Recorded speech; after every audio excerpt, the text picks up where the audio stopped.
Hello and welcome to the EMS Handoff podcast. This is David, and along with my co-host, Bradley Dean and Eric McCullough, we are your source for all things EMS. And today we bring together another distinguished guest, an awesome anniversary event as well. First time that we're kind of kicking this off. So we're going to have a lot of fun conversation today. But before we do, like we always do, we're going to kick it to the west part of our, I guess, hosting area. And even though it's a Middle Tennessee area, Eric McCullough, how's my co-host from the west doing? Oh, good. Enjoying more sunshine and more warm weather. So that's kind of nice. I'm not liking the potholes that the ice created on 24. Whatever. Hey, it fixed my radio. I'm right there with you on that. And we had an event today, and they did it outside because we had a bunch of people, and they wanted to make sure we increased our distancing. So we're sitting outside, and it's about 75 over here in East Tennessee. So can't really complain a whole lot, right? Nice. All right. So let's go over to the east side. Bradley Dean, keeping it up in Rowan County over there. How you doing?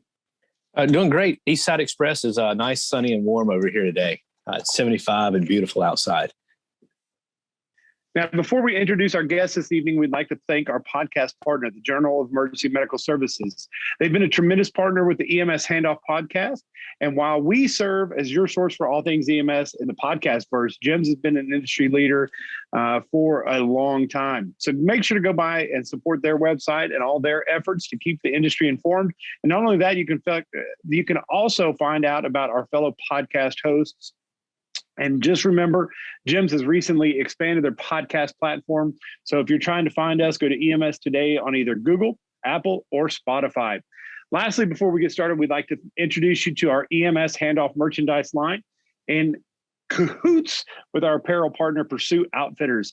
The EMS Handoff podcast is partnered with Pursue Outfitters to offer a line of comfortable and stylish EMS Handoff gear with T-shirts, long sleeve shirts, even my favorite. I finally got me a hoodie like you there, Bradley Dean, and that's most comfortable. So make sure and check out Pursue Outfitters at pursueoutfitters.com/EMS Handoff. Now, much ado about everything. We've got a great event today. Bradley Dean, kick us off. So today we're honored to have Oren Barzilay, the president of the FDNY EMS Local 2507. He was born in Israel, raised in Forest Hills, Queens, New York. And as he grew up, he was fascinated by the New York City first responders. And during his childhood, an EMS crew had a staging area right outside of his house. And he was intrigued by their many stories. He joined the Forest Hills Volunteer Ambulance Youth Corps at the age of 16. It was then that he decided that EMS was his calling. Oren, thank you for joining us. So you joined at the age of 16 while you were still in high school. How did that impact you and drive you into the profession? At the age of 16, our hormones are already high. And once it connected with the adrenaline, I just kept going. I would finish school at 3 p.m., see those guys waiting at the corner for their next assignment. I would chit-chat with them. They gave me some tips of how to get involved. So I joined the local community volunteer corps, and ever since then, I've been in an ambulance. So where did you went to college there in New York as well, didn't you? Yes. Where did you go? I went to Nassau County Community College. I picked up a major of criminal justice, but I never finished it. So you went to work for New York City EMS in 95. Right. And you were there 95 and then when they merged. So what can you tell us about that? In 1995, it was still known as New York City EMS. On the side of our trucks, it said actually New York City EMS. And 6 months later, the merge took place. And I was still young. I'm in my early 20s. I really didn't know much about the politics behind it.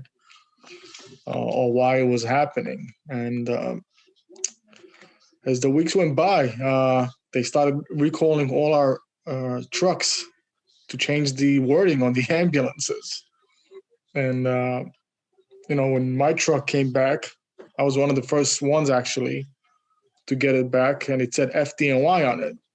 So it was a little weird because everybody knows us as New York City EMS. And when we go on calls, we would get these looks from these firefighters like, "What the hell is this?" What is it? Why does it say FDNY on it? So it was a little challenging in the beginning, because in the beginning it was very stressful because just like our side didn't want to go into them, they didn't want us to come into their side. So there was a lot of animosity in the beginning, a lot of tension. But as the years went by, things got better as far as the relationship, because most of our men and women today in the FDNY on the suppression side are former EMTs and paramedics from us. So the love relationship is still there, but in the beginning it was very rough. So in '99, you became a member of Local 2507. So I was a member from day one that I joined the FDNY, but I was never engaged.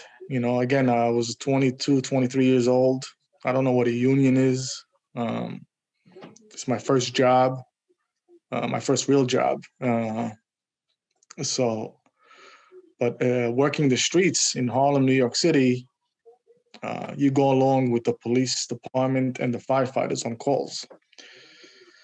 So as the months go by, you develop relationships with them, and then all of a sudden you see people fall off calls, and you're like, what happened to John? How come he's not here today? From the firefighter side, let's say. And the next day you would ask, what happened to Steve from the police department, from the local precinct? And everybody said, oh, they're retired. I was like, oh, they were pretty young. What do you mean they're retired? So I started questioning, when do I get to retire? And they basically told me, till you die. So the retirement age for us was 62 at the time, when police officers and firefighters have a 20-year pension. So you can come on the job at the age of 21 and be gone by the time you're 41. So, that kind of intrigued me when I joined in at 22, and to be told I got to work till 62. That didn't sit very well. I got to do this for 40 years. So I started to get involved with my union in 1999. A few months later, I became a delegate. And as the years went on, I finally ended up as the president in 2017. All right. So we know that March 17th, 2021 marks the 25th anniversary of the FDNY and EMS merger. And, so we're gonna talk a little bit about that merger today. But one of the things that I really want to look at is EMS across the country has become an important part of the healthcare system. In New York, that's no different. You're an integral part of the healthcare system there. And FDNY EMS has expanded over the years and is one of the largest EMS agencies in the country. What can you tell us about the growing impact of EMS, the workforce there in New York? Would you mind breaking it down a little more as to? Sure. So roughly, how many calls does FDNY EMS respond to a year? Yeah. So, the department reports that we respond to 1.5 to 1.6 million calls last year. However,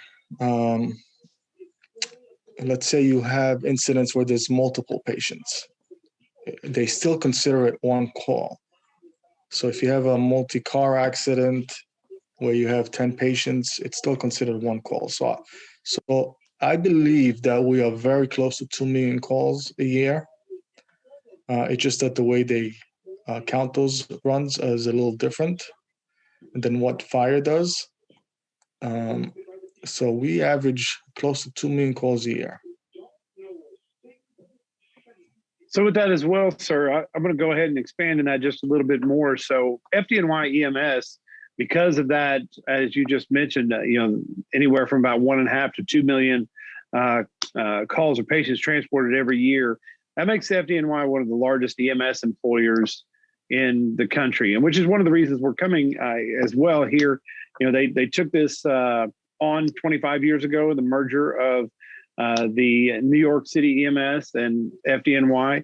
And so there's a lot of things there, but the basic statement is FDNY EMS is one of the largest EMS providers in the country. Right. It is, we have over 4,000 members as of today, nearly 4,500, including officers. So it is a big service. I don't believe we have enough manpower, even though it's that big.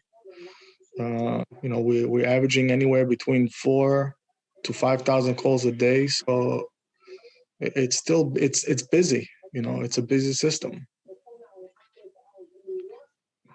And I think David, were you going to follow up with any more on that? Oh, go ahead, sir. No, okay. Because I had something I was going to ask you about, Oren.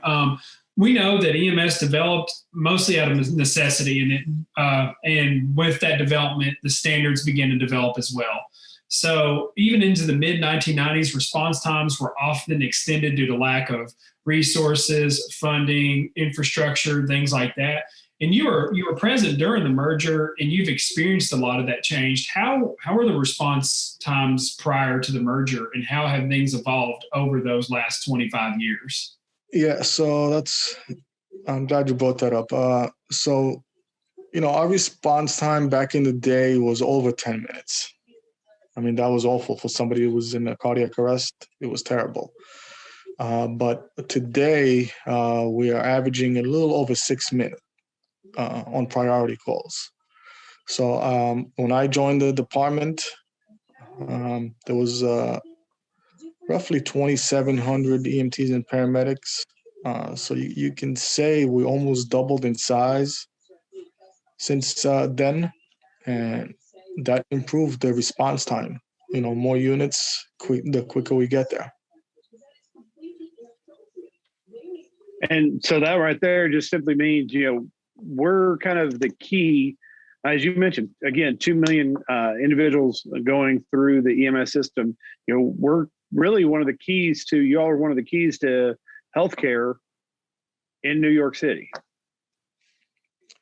Yeah, we are their first line that they that come in contact with the public, the people who are sick or injured.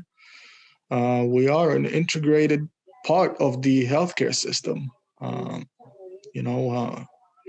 We're known not just in New York City, EMTs and paramedics around the country as street doctors. Our medics are basically bringing the emergency room to your house or to the street corner, wherever you are. So we are the reason why the survivability rate has been increasing because of EMS.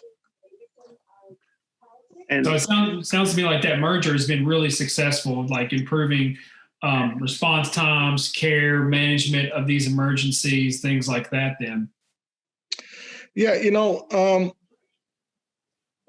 the merger helped us in certain things. The fire department has a big recognition around the country, specifically the FDNY.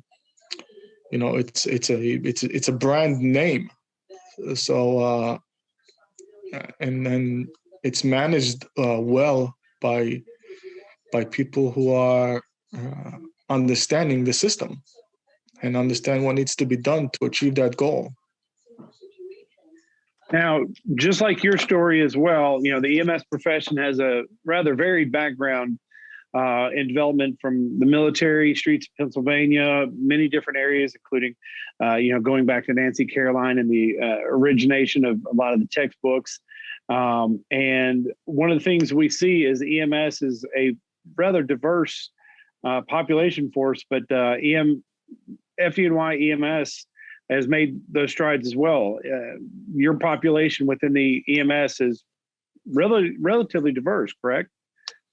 Yes. So over 50% of our men and women are people of color. Over 30% are women. So we have a diverse agency.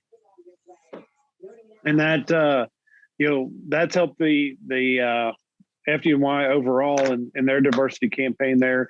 But it does seek to say, this profession should be and in many areas is open to that diverse workforce. And as you mentioned, they're the ones bringing the emergency department to the streets, no matter whether it's a medical call. You referenced sudden cardiac arrest earlier, strokes, diabetic emergencies, motor vehicle collisions, and we've all, any of us that have been around for a little while and have seen just the large calls such as those in 9/11 when those FDNY EMS responders too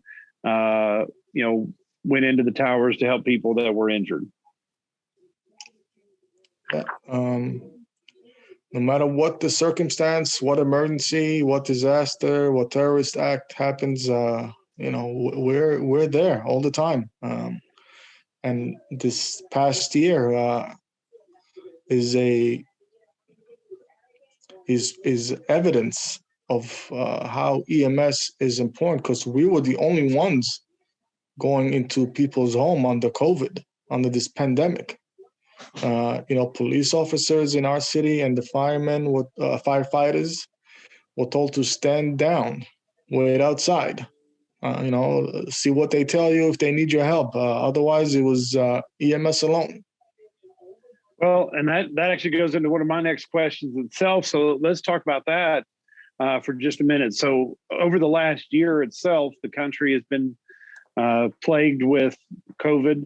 And has made a substantial impact on the EMS community itself. So FDNY EMS responders are out there, as you said, going into all these different houses, whether they know that there's COVID or not.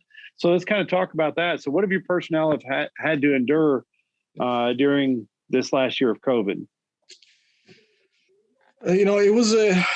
It was challenging. It was terrible times for our people. I mean,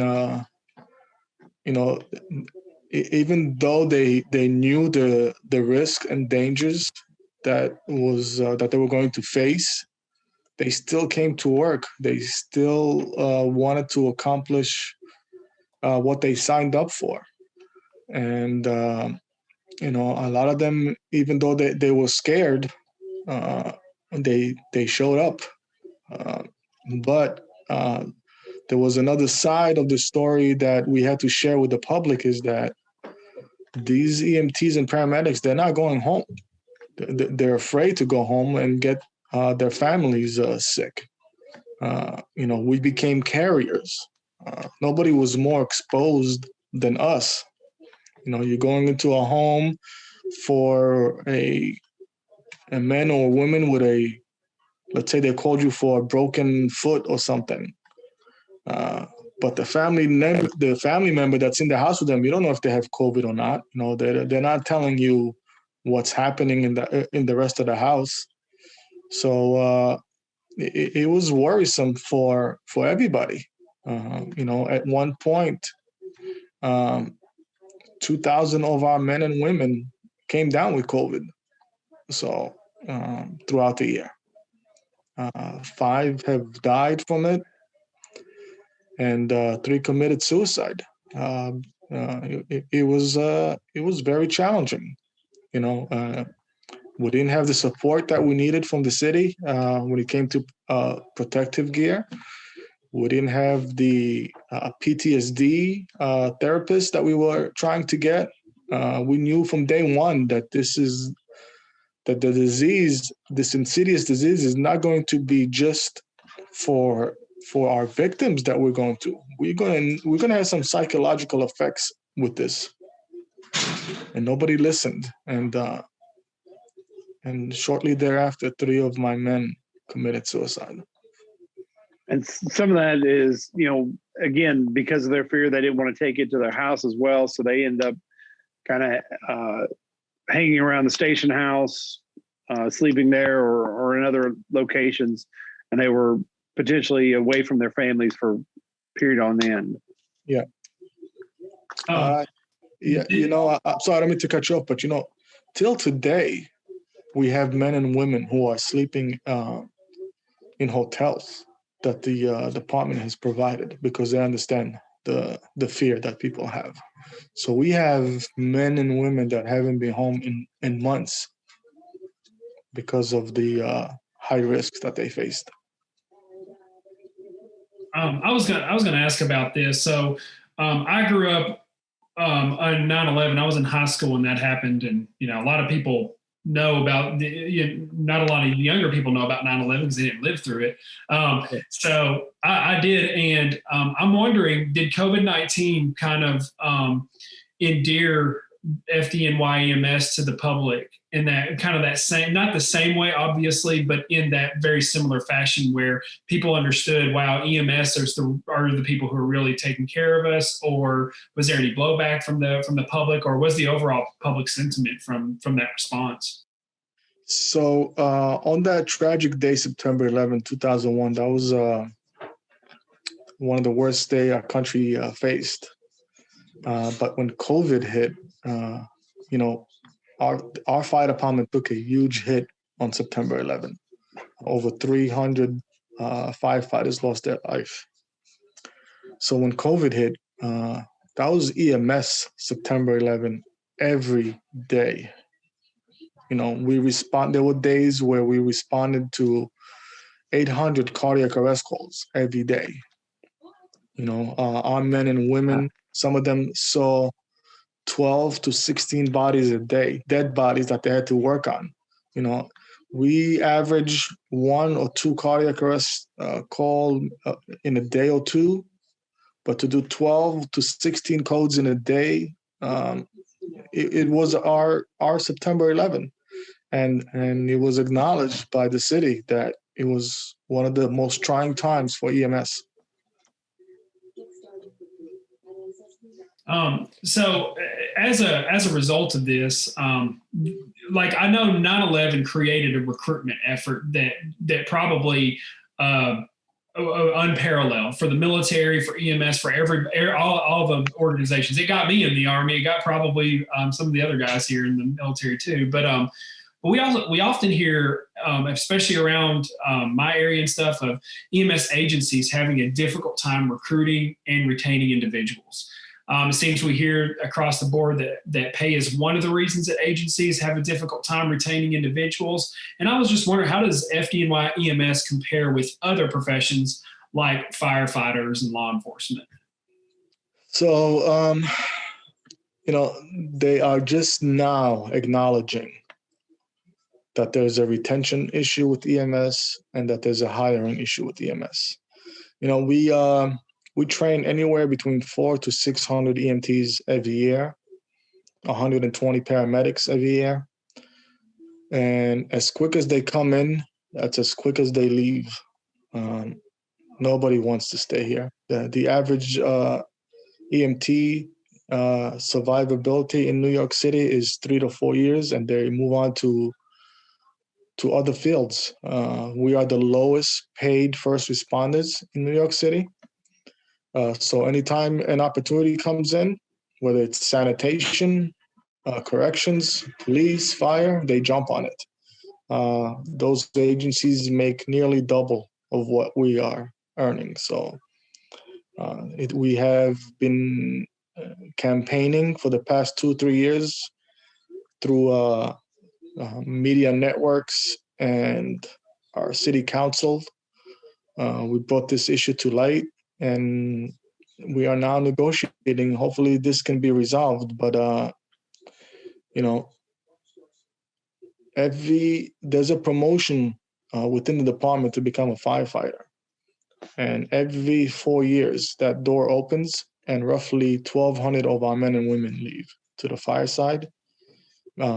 Top paid EMT here makes $50,000 and a firefighter makes $110,000. It's simple math, you know. They just jump ship at any opportunity that comes to them. And many of our men and women are, like you said, are from the September 11 era. They saw this on TV, and that's what they wanted to become, part of an agency that was involved during that time. Yeah, and that's pretty much what because and I wondered if there were other factors. It does seem that there's always going to be some type of disparity between workforces, and I didn't know if that the only thing at play, or if maybe they saw the fire side and they're like, hey, I want to do suppression for a little bit, or maybe the law enforcement angle. And maybe there's some burnout on that, but it seems to be that they have some of the similar characteristics that you would see in some other EMS services. But that's a good thing to know.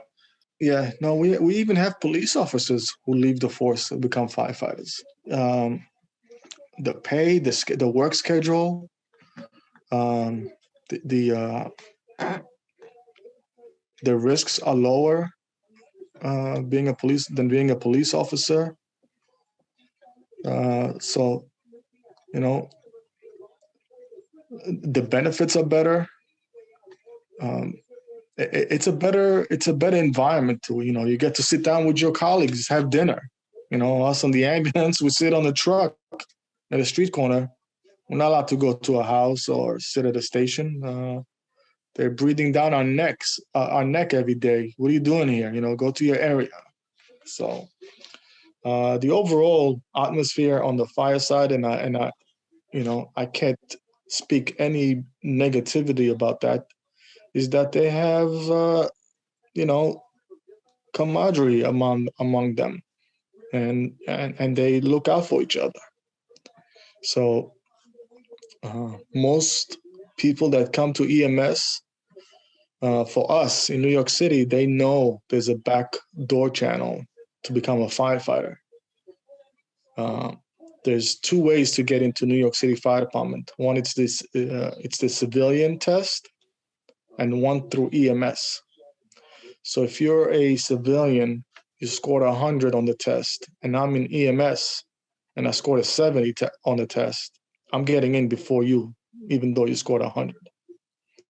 So, which kind of lowers the standards for EMS. You know, they're using us to get into a job. They're not here for the main reason of becoming a career EMS. And can I ask you on that? Oh, I'm sorry. Go ahead. No, you know, even though a lot of the men and women leave this job, you will never hear anybody say that this was a bad job, EMS. This is the best job in the world, you know. You get to touch another human. You get to save another human. Where else can you, you know, say I made a difference today? I delivered a baby.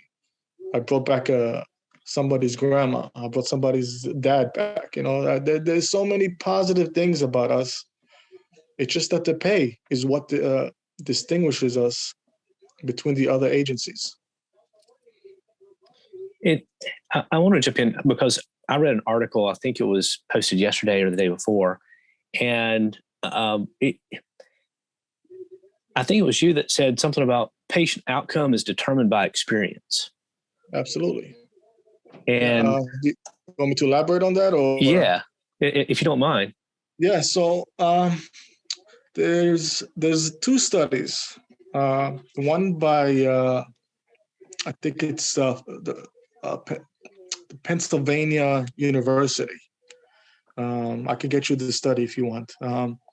That shows that experienced EMTs and paramedics working on critical patients have a significant better patient outcome because of they know how to see the signs and symptoms of a critical patient than somebody who just got on the job. So, for instance, if I just got on this job and you had a heart attack, and I don't know how to distinguish whether you're having a heart attack or you just having a muscle pain on your chest. And if I don't react to that quickly and provide interventions, you may end up in a medical facility longer than is needed because I couldn't catch that quickly enough. So that study proved that the more experienced EMTs and paramedics working on a critically ill patient or injured patient, the better outcome they have. It's shorter hospital stays, less nursing home admissions. Experience plays a big role on patient outcome, and we don't have that. I don't know if you guys use mentor units. Do you guys know what a mentor is? Or yeah, so when I came on this job, I was put on with somebody who had 10, 15 years experience on. So let's say I graduated our academy 6 months ago, and Bradley, you graduating next week. They're gonna put you with me because there's no senior member left. Our average 70% of our staff has less than 5 years. So it's kids training other kids, and there's nothing wrong with that. I'm just saying they don't have the experience. Most of our people are in their early 20s. They just graduated high school, and in New York State, they just lowered last year that now you can be 17 to be an EMT. Because nobody wants to do these jobs, so they figured let's lower the age limit. We'll train them while they're in high school, and then we'll ship them right into the EMS field when they come out. How do you send a 17-year-old to treat somebody with a gunshot wound to the head, or somebody with a knife stuck in his back? These are things that I don't think they thought of. Other professions, you have to be at least 21 before you join to become a police officer or a firefighter. It's not that much of a difference, but you at least experience life a little more. I don't think anybody in high school should be doing this job yet, but that's just a personal opinion. But to just answer your question, studies have, and we had our own study in FDNY, that when an EMS supervisor is on a scene of a cardiac arrest, they get to watch what the crews are doing.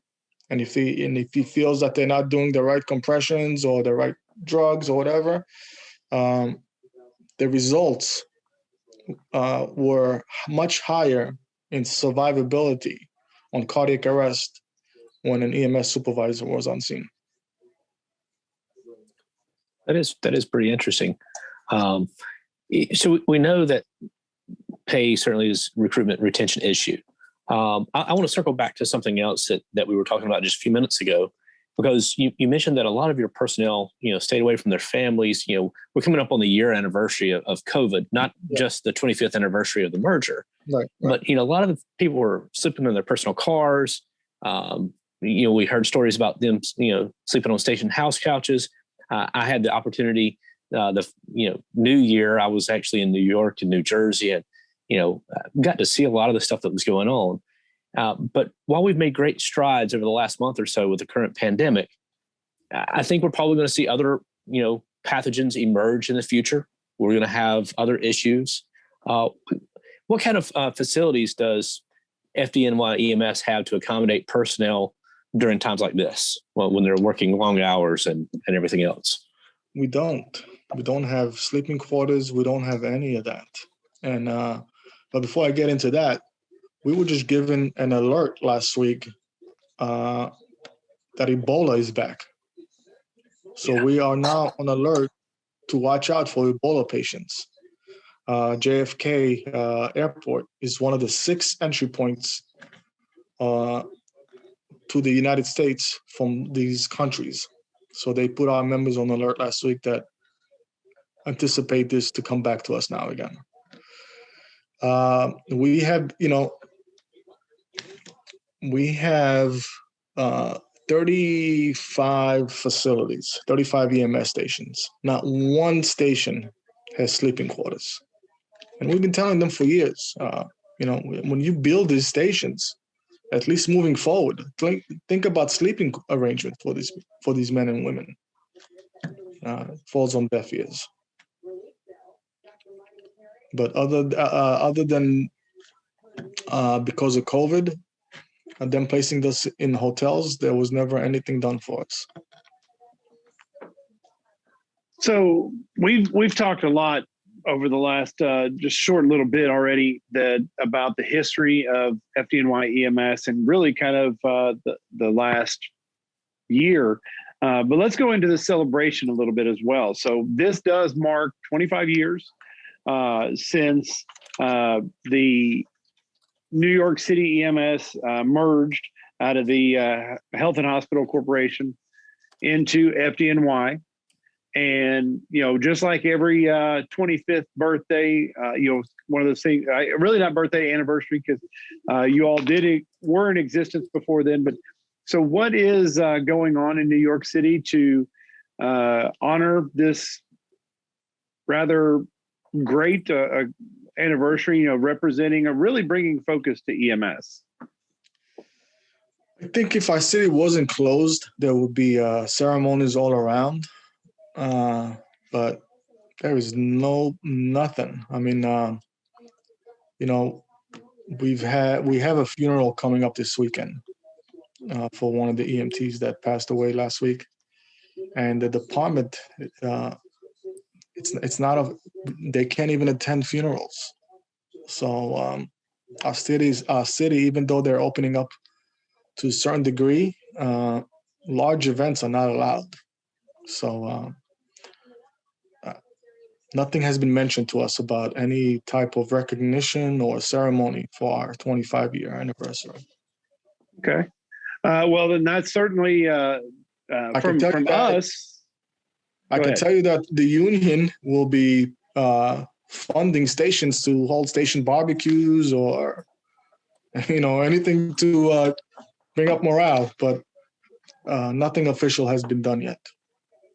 Well, from us and my co-host and I certainly want to thank every one of the FDNY EMS, the EMTs, paramedics. We do know you also represent the fire inspectors as well, so don't want to let them out, but focusing on that EMS side. So let's talk about then what's on your all's agenda for the next 25 years of FDNY EMS from the local perspective.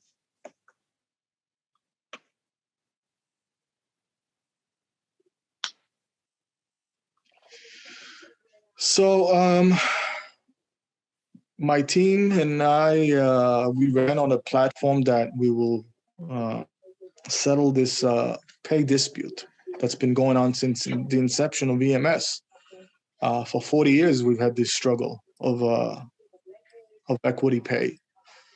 And I don't think anybody has really taken it as serious as we have. I mean, one of the things that we've done is we also suing the city of New York for the pay disparity because we feel that because we have a majority of minorities, is that the reason why you're keeping our wages so low? So it's in a federal court right now, and we'll see which way that goes. But we are hoping as we sit through negotiations, we started negotiating again in the past few months, that we can come to a humanly type of resolution to fix this problem. We're not asking to be rich off of this job. We're just asking for livable wages. We're asking for for our men and women to have the opportunity to have a $2,000 one-bedroom apartment in the city, how do you expect us to live when we're taking home $400, $500 a week?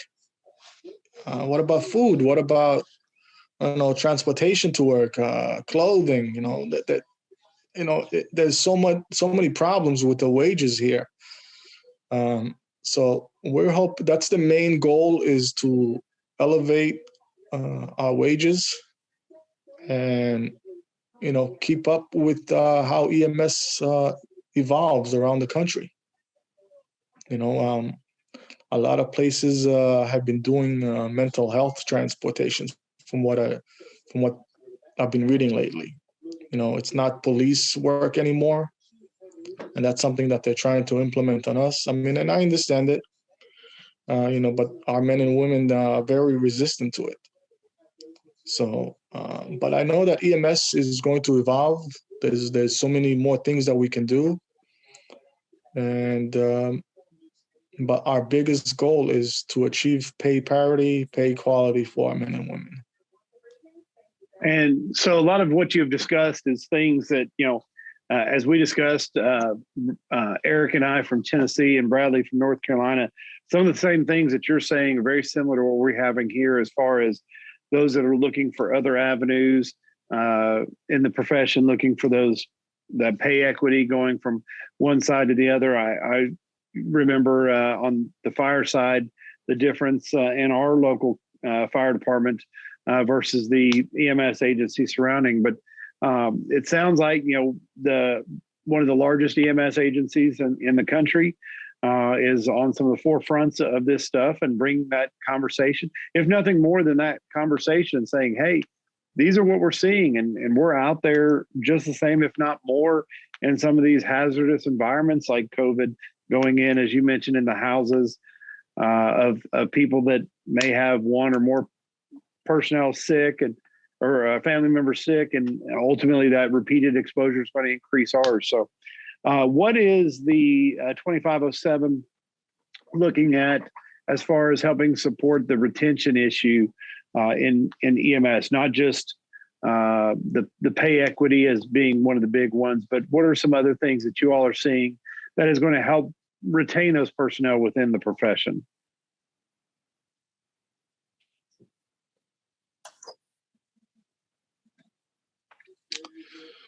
So, just to touch on something you said,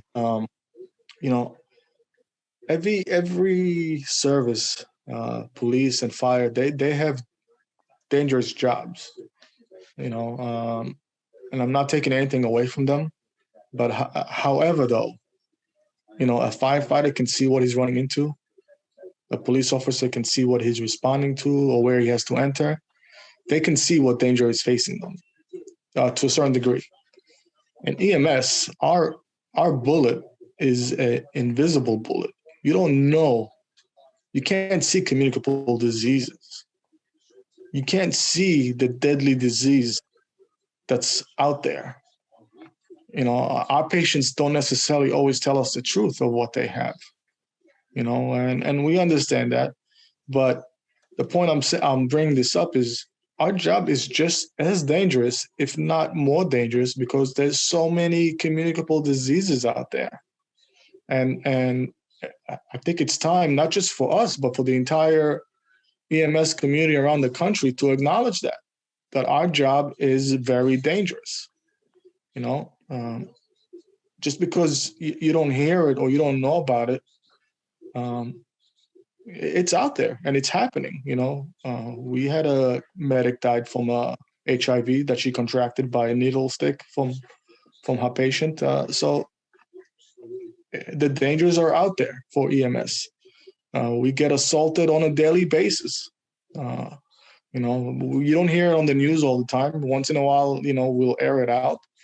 But on the average, we have 200 to 300 EMTs and medics assaulted every day, every year. So, but every day there's an occurrence of one of our members that's either severely injured, permanently disabled, or out of work for a few weeks, few months. So I just want to clear that up.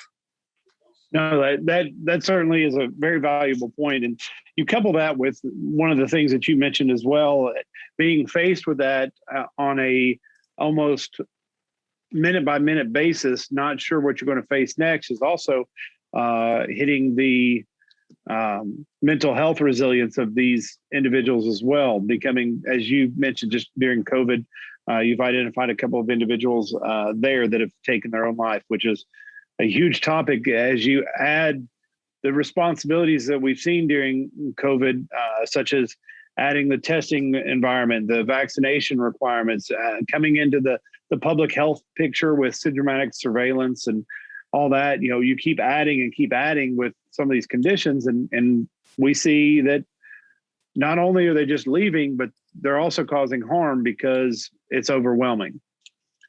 Yeah, you're absolutely right. I mean,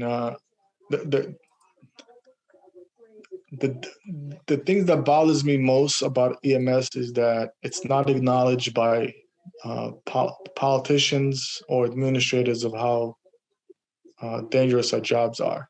And, you know, it seems like some of our leaders forgotten where they came from. So we've gone almost 50 minutes now. So Oren, I'd like to give you the opportunity to just kind of wrap up and you know, this celebration of the 25th anniversary of the merger of New York City EMS into FDNY. And any last thoughts? And if you want to let people know how they can reach out to you if they have any questions or ways, you know, one of the things we talk about in our community is just helping celebrate. So if anybody had the idea of something they could do to try to help support the FDNY EMS during this anniversary, your last thoughts, how to communicate with you.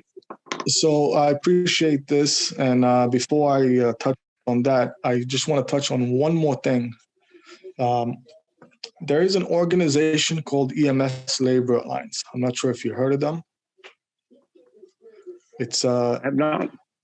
So we formed a coalition among Pittsburgh, Boston, Cleveland, California, just like the International Association of Firefighters, National Association of Police Officers. You know, they have hundreds of thousands of members. EMS around the country is not organized. We're all doing our own thing in our communities. And I think it's time that we have a sit at the national table in Washington, D.C., where, you know, we can bring our issues down to Washington. I know there's organizations like the NAEMT, there's a few others, but nobody does anything for labor in EMS. So we formed a coalition. It's called EMS LA, EMS Labor Alliance.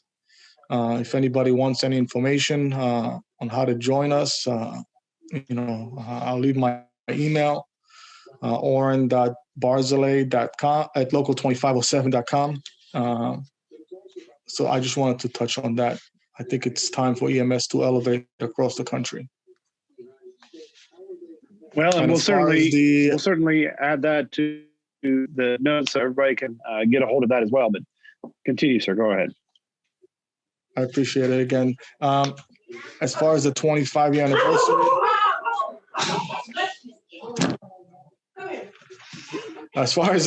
anniversary, you know, I want to thank the men and women, not just in FDNY, but all over the country for the great work that they're doing. We are true heroes of our nation. You know, we help bring life back. You know, when that Grand Reaper comes and pulls you, we sometimes pull him back. So as far as being with the FDNY for 25 years, it's been a ride, and I hope that it continues to be a positive ride and that we can finally achieve our goal of equal pay for equal work.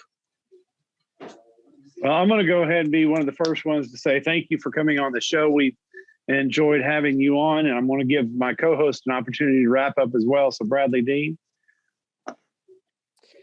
So I will say that, you know, the FDNY EMS is out on the street. When I saw them in over the new year. You couldn't turn a corner without running into them working and doing something.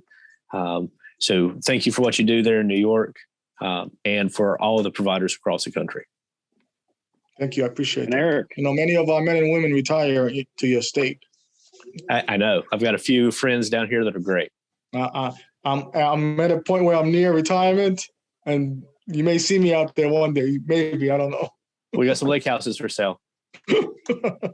just let you know, Tennessee is better than North Carolina. We're not gonna say that. We've got the Great Smoky Mountains, and you can go all the way to the east and get water, but you can do that anywhere. We got 2 lakes. No, Tennessee is a great state. I'm not gonna lie, I was there also. So. But 3 hours I can be in the mountains. 3 hours I can be at the coast. I mean, hey, I got it all. Nice. Eric, go ahead. Yeah, same thing. I grew up with a complete admiration for FDNY. I'm in my late 30s, and so it's awesome, and it's an honor to be able to even be a part of this podcast with you, so I can talk to somebody who I kind of got out of high school going, well, I want to do something different. I want to make a difference in some way, and I've outlived our own standards, which is around 5 or 6 years of being in EMS. So it's weird. I'm one of the older guys, and it's awesome to be able to say that I'm among peers who should be recognized for the amount of work that they do. So for 25 years to be merged with the FDNY, I think that is awesome. And I also just extend my appreciation to that. Thank you, gentlemen. It really was and is an honor being with you guys today. I hope we could do this again. Hopefully sooner than the next 25 years. But invitation to come back anytime. Absolutely. This is great. We need to spread the word about how important EMS is all over. It's not just us. Everywhere I go, I appreciate the men and women, no matter where it is. So well, and I did have a chance many years ago at this point, but walking through Times Square, you see those EMS rigs just running down the road, and you know what's going on inside there. So one last time, thank you again, sir, for coming on. And we're going to go ahead and conclude today and just say that we always look forward to recording these episodes for each one of you, but without your feedback, we do not know what you're thinking. So please make sure to subscribe, rate, and review on your favorite podcast platform, but make sure and visit us on Eric's newly created or relatively newly created website for us at emshandoff.com. You can also follow us on Facebook and Instagram, and we would like to see you there. So don't forget to go to one of those places. And on behalf of my co-host, Eric McCullough and Bradley Dean, this is David. Take care, stay safe, and always remember the value of your EMS handoff.